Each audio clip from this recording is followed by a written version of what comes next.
Hey guys, it's Jen. Welcome back to my channel and welcome back to another video. I thought we would do a sit down video today. I like doing these every so often because I feel like we're just sitting down having a conversation, friend to friend. I've got a mug of steaming hot coffee, not tea, here, but I saw this tag on YouTube and I believe it was originally in the beauty community, which is not the community that I'm in here on YouTube, but I thought there were some interesting questions, and some of the questions that I get frequently about just YouTube in general and sponsorships and things like that. So I thought it would be fun to do this tag. If you are a YouTuber also, I'll leave the questions in the description box below, but if you're a YouTuber and you want to answer this, I would love for you to do that. Make sure that you let me know in the comments once you post your video so everyone else can take a look at it too.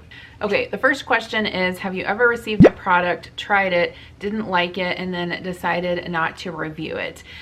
So yes, several times I have done this. There are times when I get PR products or packages sent to my PO box. I wouldn't say that it happens super frequently, and it's really not usually anything that's of high value. So if I try it and I like it and it's something that I would purchase myself, then yes, I would show it and recommend it to you guys. But that kind of stuff doesn't happen super frequently. Mostly the products that I'm sent are because I have some kind of a contract or a brand deal with that particular company.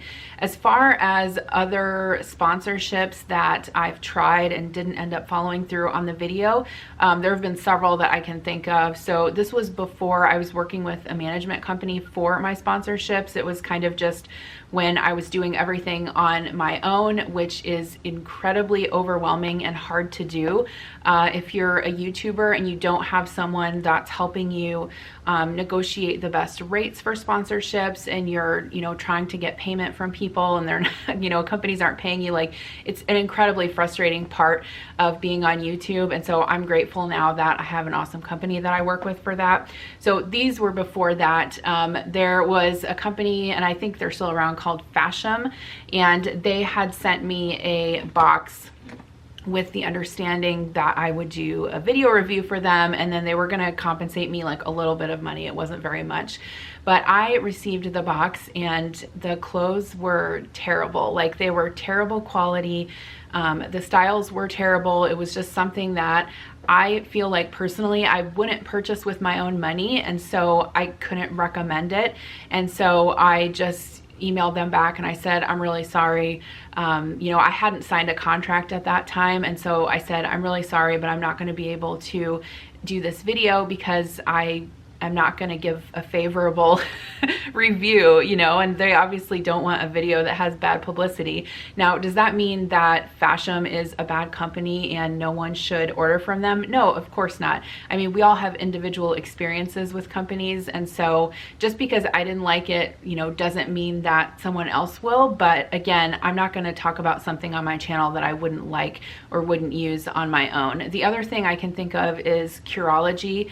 They are a skincare brand, and I think their premise is they basically customize skincare products for what you need individually. And I tried their products. They actually sent them to me like a month ahead of time, and they were like, if you have success with this and you like them, then we'll move forward with the video. And they sent me some things, and at first I liked them and was okay with them, but then I started having some kind of a reaction on my forehead where I was getting like these little bumps and pimples, and that was the only thing that I had changed about my skincare regimen. And so I reached back out to them and I was like, hey, I'm having this issue, and they didn't really address it to my satisfaction. They told me to like buy this special cleansing bar on Amazon, and they just kept sending me the same product over and over, and I was like, I'm not gonna do this. Like, now again, is that a bad company? No, of course not. I mean, people use it and like it all the time. It's just that it didn't personally work for me, and so it's something that I couldn't, talk about on my channel. What's a product that you use alone but don't show online? As you guys know, I do a lot of like kitchen cooking content, and I would say that most anything I use in my kitchen, I always share and tell you guys about. So I can't really think of anything in that aspect. In terms of like beauty products or hair or other lifestyle products, I mean, yeah, I'm sure there are clothes that I don't wear, earrings that I don't wear, I mean, there's tons of stuff that I use that I don't talk about on camera. One thing I can think of, which if you are sensitive to female talk, then don't listen to this part, you can skip ahead. But one thing that I've never talked about before is using a Diva cup, and I personally have found it to be kind of life-changing. I know that sounds a little bit dramatic, but I have really had success with it. So I would encourage you to try that if it's something that you are, that's applicable to you or you're interested in. Obviously, I don't necessarily talk about that kind of stuff in videos, so that's really the only thing that I can think of. Okay, next question is, what is a product that you want but won't buy because you don't support the brand? So I thought about this for a little while, and the only thing I could really think of was when the news about Erin Condren came out last year. If you guys aren't familiar with her, has a very successful company that sells planners and stationery and all kinds of stuff. And I have been buying her planners and her products for several years, but there was something that happened during the pandemic last summer where she was basically involved in her kids' high school graduation, and they kind of basically orchestrated this group outing under the guise of a protest or demonstration. This was when a lot of the Black Lives Matter protests were happening too. And so there was a lot of stuff that came out about that, and a lot of people in the planner community, which I don't consider myself to be in the planner community, but I do use planners, spoke out about that and said that they wouldn't be supporting her anymore. And many people that were influencers for her decided not to support her company. And I think I talked about it in a video that I probably wasn't gonna support her or her products anymore. But as I started to think more about it, I do think that it's problematic when there is a brand that, just because of the actions of one person, everyone tries to cancel that brand. Like, I just feel like, it's a business, obviously, and there are hundreds of people working there that are going to be impacted by that and lose their jobs. And so, where I'm at right now with it, I guess, is that I'm not like avidly promoting them or supporting them. But I believe that the actions that they have taken to sort of remedy some of the things that have been going on in their company have been satisfactory. So that's just my opinion on it. I'm not sponsored by them. I don't, I'm not affiliated with them in any way. So I would say that, in the future, I would most likely purchase Erin Condren products, but that's really the only scenario I could think of in on this particular question. Okay, next question is, do you have any blocked words? So what this is referring to is on YouTube, on the back end, when you're moderating your comments, you can choose words that are blocked, and so those comments will not be visible to anyone. So if I have a blocked word and someone types that word in their comment, others will not be able to see the comment. I will not be able to see the comment unless I go into my held for review folder. So yes, I do use blocked words, as many creators probably do. Basically, I block words that are like political or religious in nature. I also block any like homophobic and racial slurs. There are some words I also block around like weight related comments, which frequently I will get weight related comments about people just, I think, there are some people that are doing it out of concern, and then there are some people that are just trying to be mean about it. And it's like, if you're trying to talk to me about my weight under the guise of concern, like, a person's weight is only part of their health. And so if you're doing it under the guise of, I just want you to be healthy, like, I understand that. And people who are overweight are very well aware of that. So I do block some of those words. Yeah, those comments go into a folder, and then if and when I decide to go in and review them, I can either, if they're derogatory, I can either delete them, or if they're not, then I can release them and they'll be visible to everyone. And I think the thing to realize about putting yourself out there is that people are always going to critique what you do. And even if you, realize that and say you're going to make a change and do better, then people will still continue to critique the change. Like, there's just there are some people that you're never gonna please, and that's okay. I'm not perfect and I do have struggles.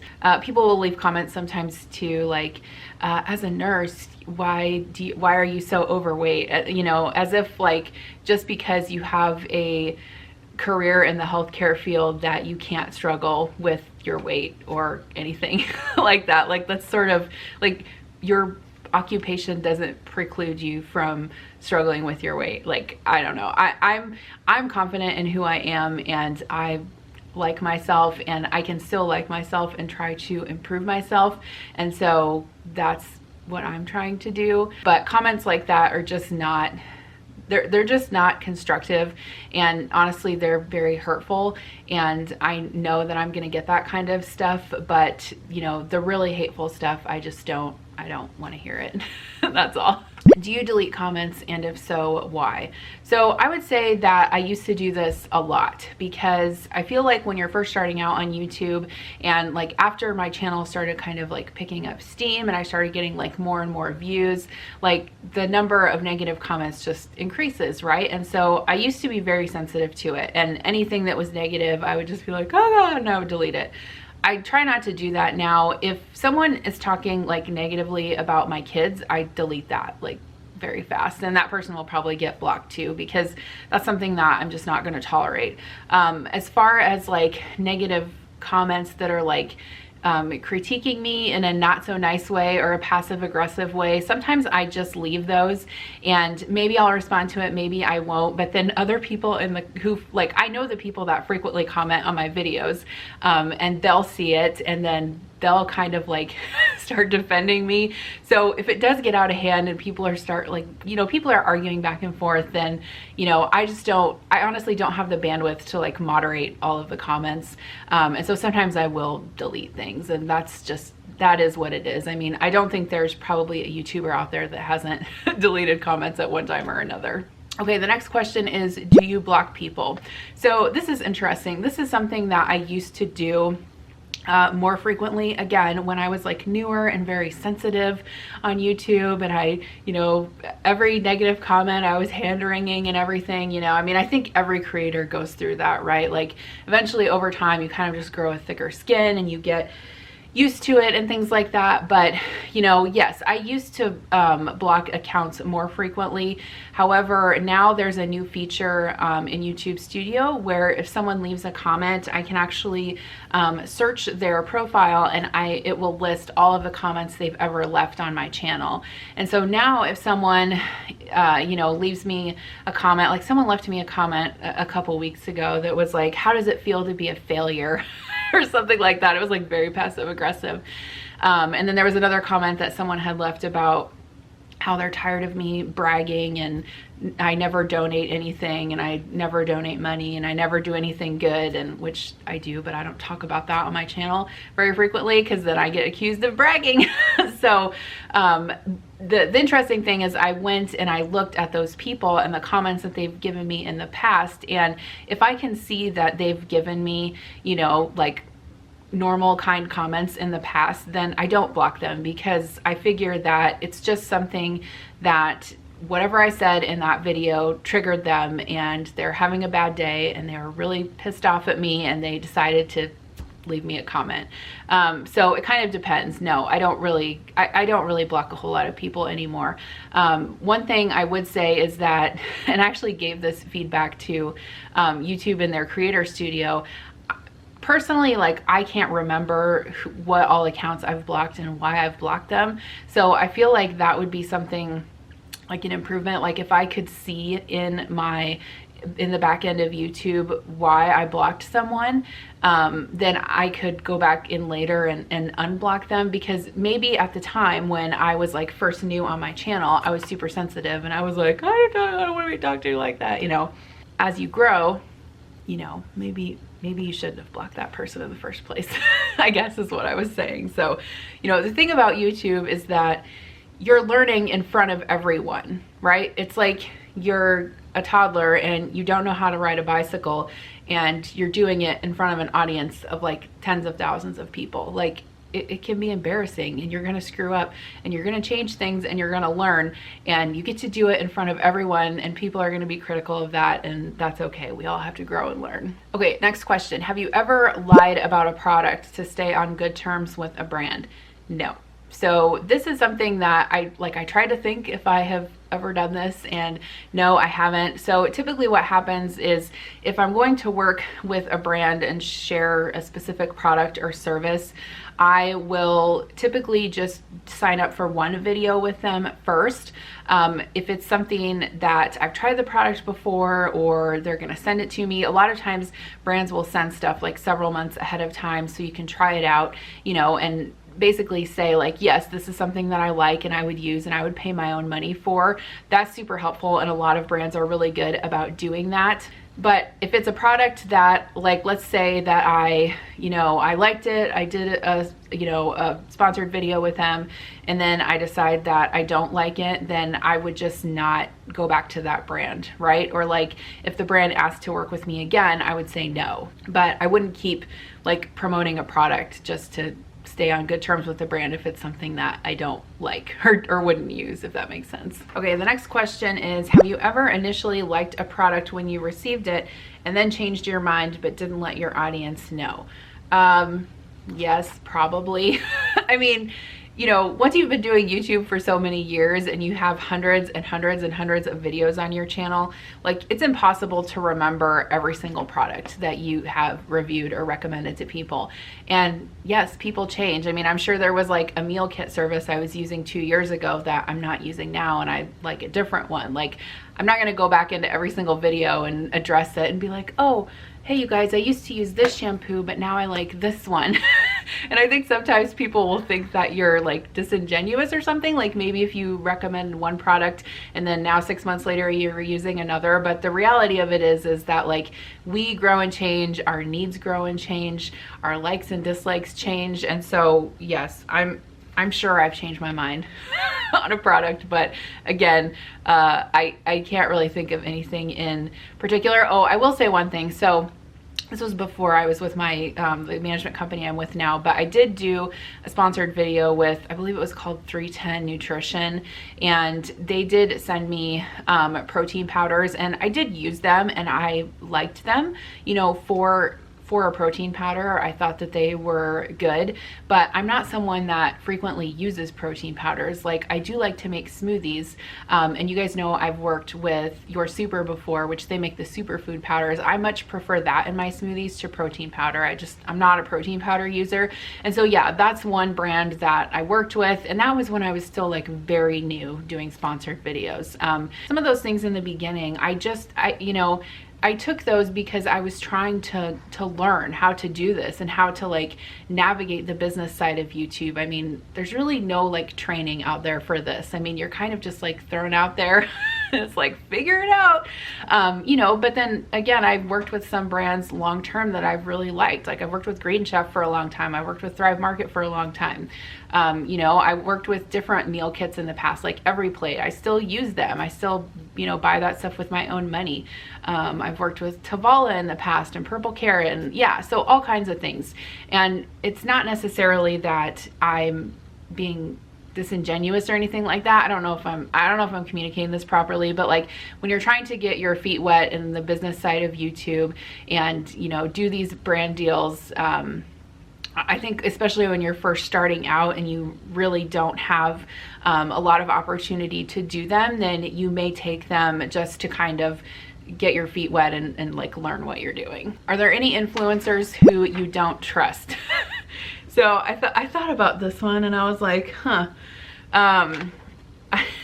so I can say that one thing I would say is, I think, and this is probably like larger YouTubers, like larger than my size, but I know there are some larger YouTubers who kind of push MLMs on their social platforms, like Young Living and, I don't know, I'm sure there's other ones, Arbonne, or what's the other one, Roden and Fields, or a Beachbody is another one. Like, I think, to me, anyone that's using their YouTube platform to make a profit in an MLM, I don't want to say I don't trust them because like obviously they're taking that opportunity to make a lot of money in that business. But that's personally not something that I would do. And that's not to say that I wouldn't trust that influencer on a different product. It's just something that I don't know. I mean, some of it doesn't really sit right with me, because, you know, as an influencer with, you know, I hate using that term, but like having a platform, like you sort of have a responsibility to your audience to have integrity and not try to get them involved in an MLM. So that's only my opinion. I would personally never do that. The other person who kind of like bothers me, and this isn't even in my niche, is Dave Ramsey. Like, I think that some of his principles are good, but I think that a lot of what he talks about is like a little bit unrealistic for people. Like, you know, you're never going to buy a coffee while you're paying off debt. And you're going to pay cash for your house, and you're going to pay cash for all your cars and all that stuff. Like, some people could do that. That's totally fine. I think that it's not necessarily that I don't trust him, I guess, but like some of the advice he gives, I guess, yeah, some of the advice he gives, I'm like, I wouldn't do that. But again, that's not my niche. Influencers you trust the most. So I thought of a couple. So I would say, I don't know if you guys watch Andrea. Her YouTube channel is called Dr. Dre. She is a dermatologist, and I always trust her recommendations. She, you know, she does do sponsored content, but she's also very transparent about, you know, the brands that she works with, what she likes, what she doesn't like. She's very knowledgeable in terms of what she's recommending. So she is someone that I trust. Another person I thought of is Sam over at Happily a Housewife. I'll link her channel down below too. She is just like very honest, like she's brutally honest. And so if she's recommending a product, it's something that I would trust her on because I know she's kind of like a no BS person. The other one I would say, and this isn't necessarily in my niche, but Allie Edwards, she's in the scrapbooking community. She's just someone that I've known of, and I've personally met her a couple times, and I can just tell that she's a person that has a lot of integrity, and so I would trust things that she recommends. I think at the end of the day, you know, if you're going to have a presence online, you have to have integrity, and that is really all you have at the end of the day, right? Because if you don't have integrity, people will eventually see through that. It may take them a while to see through it, but they will see through it, you know, and as quick as you gained everything, you can also lose it if you lose the trust of your audience. Okay, next question. What are some behind the scenes facts that you don't share? I don't know. I mean, I'm pretty transparent about what I share. I would say in terms of like the back end stuff of YouTube is that the administrative tasks are very overwhelming and time consuming. And one of the things that I have learned to do and have done in 2020, as you know, I'm trying to obviously balance my full-time career and working on YouTube like on the evenings and weekends, is that I need help. Like, I need people to help me. And so I do have someone that helps me edit my videos. They don't edit 100% of my videos, but they do edit some of them. I also have sort of like a virtual, I guess it's called a virtual administrative assistant. She helps me with a variety of tasks. So that has been super helpful. I think that the, you know, administrative toll of like, I don't know, I guess say running this business or whatever, is quite a lot, you know, and Adam helps me too. And there's just like so many like bookkeeping tasks that need to be done, you know, planning out the content, scheduling the content, keeping track of, you know, brand deals and what you need to do for those and all of that. So that's kind of the stuff that, you know, people don't talk a whole lot about because it's just, here's the video, and you know, you guys watch a 20-minute video and that's all you see, but you know, it's hours and hours and hours of work and planning and whatever that went into that video. So I mean, I wouldn't change it. I'm not complaining. I am fortunate that I am able to make an income doing YouTube so that I can afford to hire out some of those tasks, right? Because myself, as someone who is, you know, a working mom, if I had all day to spend on this and if it was my job, I probably wouldn't need to do that stuff. But since it's not, then I need to be able to be smart, you know, and farm some of those things out. A huge time suck for me was always dealing with like the brands and the sponsorships. And so now that I have assistance with that, that helps a lot too. And so, you know, a lot of YouTubers who are bigger than me, I mean, the people that have like 500,000, 1 million subscribers, I mean, you know, they probably have a team of people working for them. They probably have, you know, 6, 8, 10 people helping them with their YouTube channel, and their camera skills and their editing skills are probably a lot better, a lot better than mine. Okay, the next question is, have you ever shown one product but were actually using another? I think this is more of a skincare question, but I would say yes, but I use multiple products and services all at the same time. So, you know, even though I do sponsored content with Green Chef, that doesn't mean that I'm not also using another meal kit delivery service. Or just because I share with you guys, you know, a skincare product that I use probably 10 different brands of skincare products. And so I think that, you know, just because you share that you use something doesn't mean that you're exclusive to that product. Like, it's not like I'm just going to use, you know, one type of pot and pan for the rest of my the rest of my life, you know. I mean, people's needs and wants and likes change.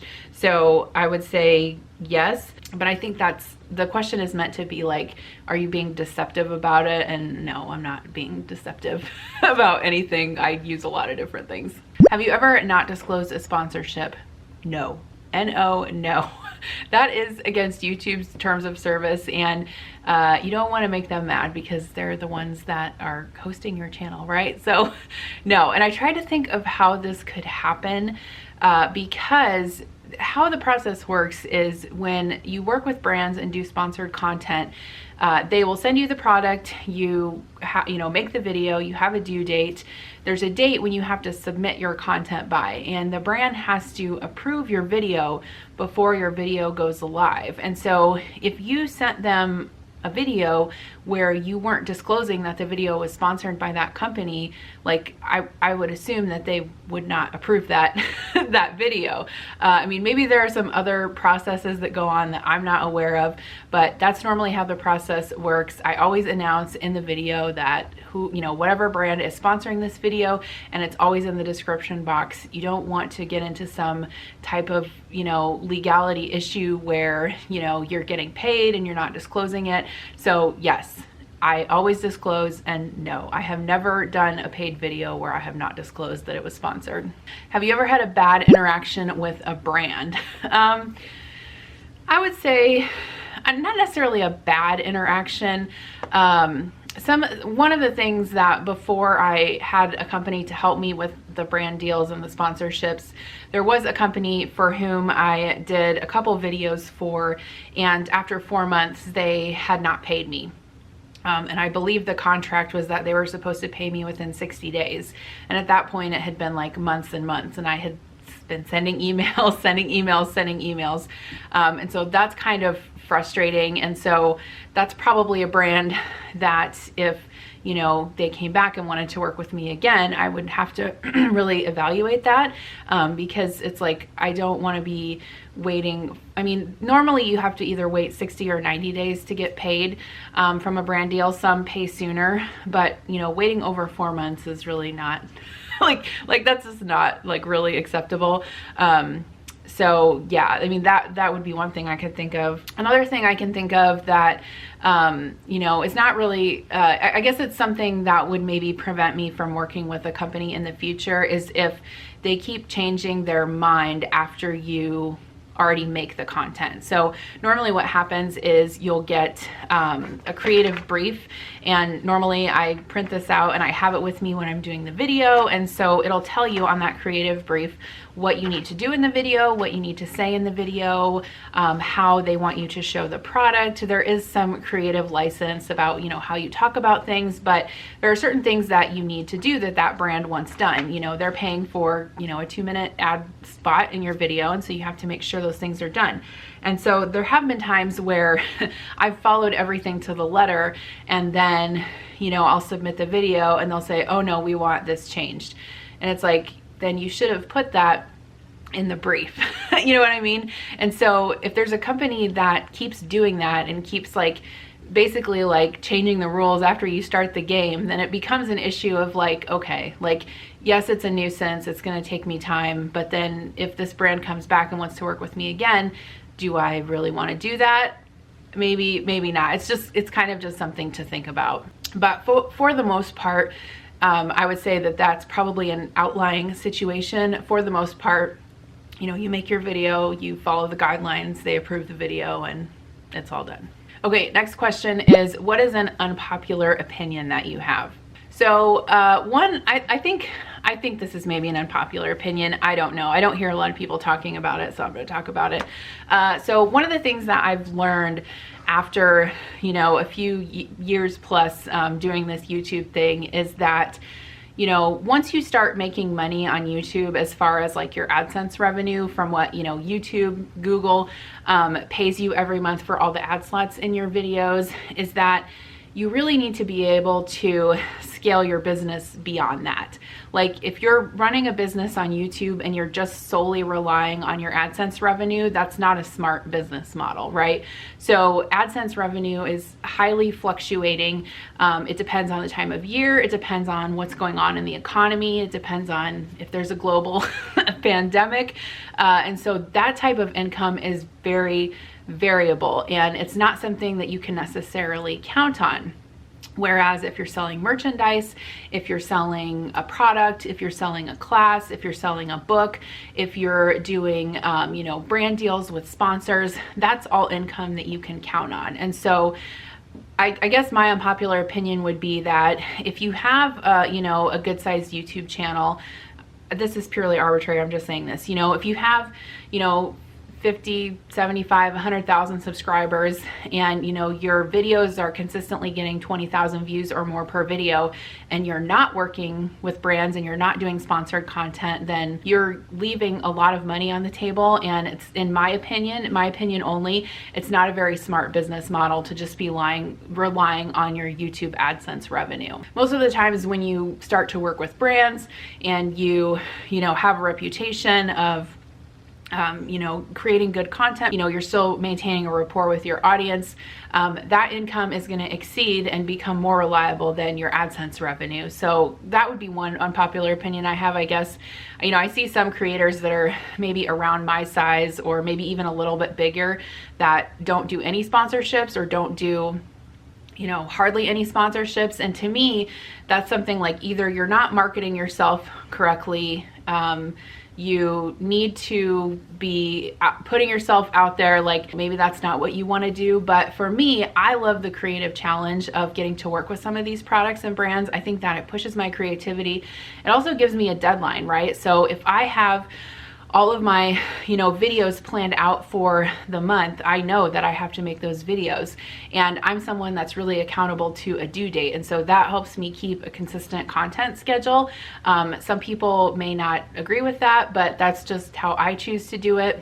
And I think it's also one of the things that's like most hotly debated, and, you know, people get kind of salty in my comments and they'll be like, oh, you're pushing this company again, or, you know, something like that. And it's like, yes, if it's a brand that I like and I've been working with for a while, then I may have signed a contract with them to do, you know, 6 months worth of videos or whatever the case is. So yes, I mean, there becomes a time when you're building a good rapport with a brand and they want to keep, you know, booking slots in your videos. And so to me, that's just the hallmark of a successful business. That's all it is. And you know, I think, and I've said this before about the mom community and especially women on YouTube getting a lot of heat and flack for doing sponsored videos, but you guys, I watch a lot of YouTube and I watch creators that are much bigger than me, a lot of whom are men, and I don't see them getting the same amount of flack that women and moms get for doing sponsored videos. So I am on a soapbox about that, and you probably can't change my mind,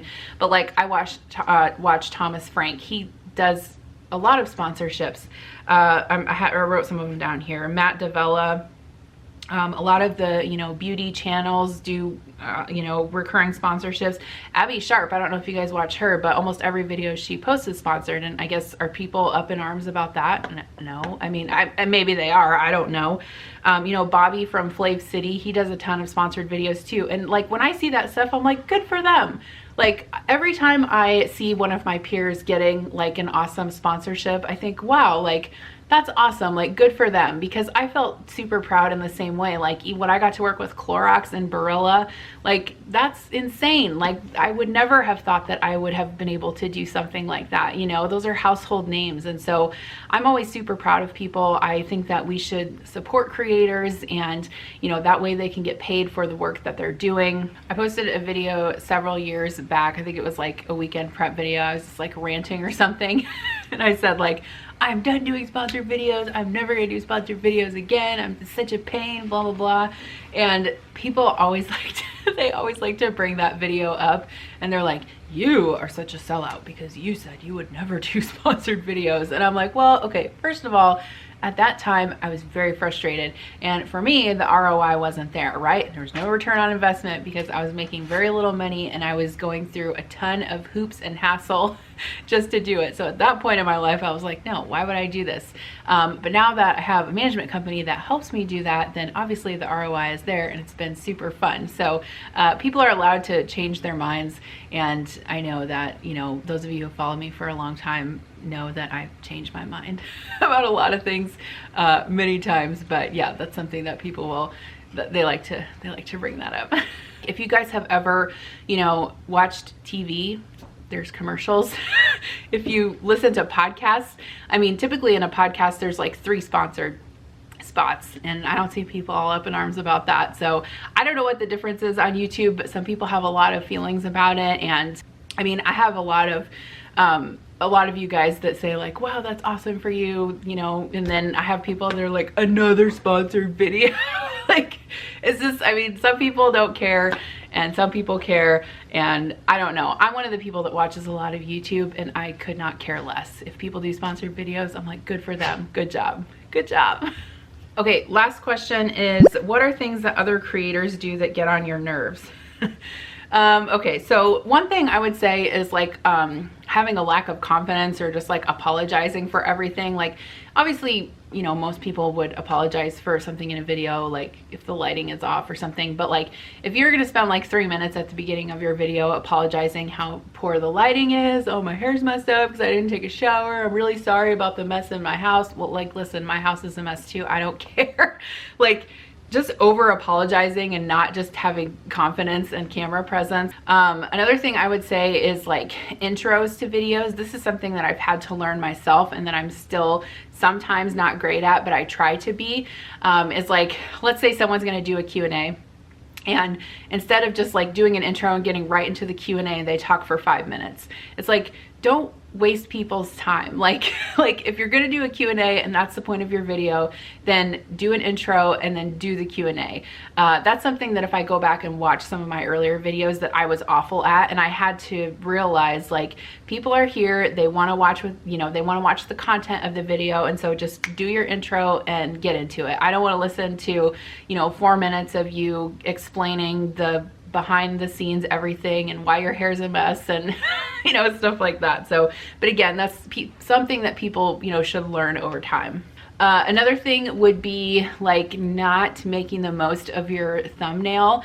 You know, I wouldn't say, I'm not saying that I'm like perfect at all at doing thumbnails, but when I see YouTubers that, you know, have been doing this for a while and their thumbnails are either like the same, like they use the same thumbnail like every single video, they're not showing like the whole point of a thumbnail is to attract a viewer, right? Is to show like what are the bite-sized things, or the one thing, like what are you doing in that video that you want to communicate to the viewer. So typically in mine, I'm trying to like show shots of like if it's a weekend prep video, I try to show like, okay, I'm cooking this, I'm cleaning this, here's a picture of my face, blah, blah, blah, blah.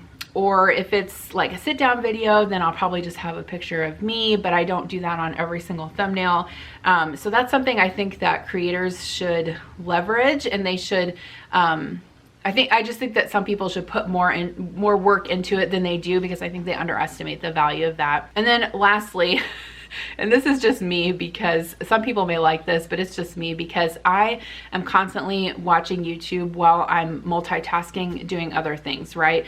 So I do not like videos, like cooking and cleaning videos, where people just put on music and don't do a voiceover. Like, to me, that's one of the most annoying things, because if you're cooking and cleaning, I want you to tell me what you're doing, because most likely I'm multitasking too. I'm washing dishes, I'm doing laundry, I'm, you know, getting ready for bed or doing whatever. And so I can't just sit there and be like glued to my phone or whatever, watching your every move. So I personally like voiceovers. I think that that's better. That's what I try to do in my videos. Now, that doesn't mean like every so often you might have, you know, 10 or 15 seconds of music as an interlude or something like that. But I prefer voiceovers, like some of those videos where they're just like an hour of cleaning motivation and then all they do is just play music. Like, I have no interest in watching that, because I'm obviously going to be doing other things and I want the person to talk to me. All right, so that is going to wrap it up for this video. Thanks so much, you guys, for watching. Let me know in the comments below, do you agree with what I said? Do you disagree with what I said? Let's have a conversation about it, and let me know if you guys like this type of sit down video. I want to do more of these. My goal on YouTube has always been just to put out the most content that I can. Like I've always said, if I could publish a video every day, I would totally do it. I always want to bring you more content, and I always want to bring content that is valuable. I want to try not to waste your time. I know that there are some people that watch certain videos and not others, but if you like this kind of video, let me know. And if you have other suggestions on what I should do sit down videos on, leave them down below as well, because I'm always looking for new ideas. But I appreciate you guys' support, and thank you for being here. I'll see you in my next video. Bye.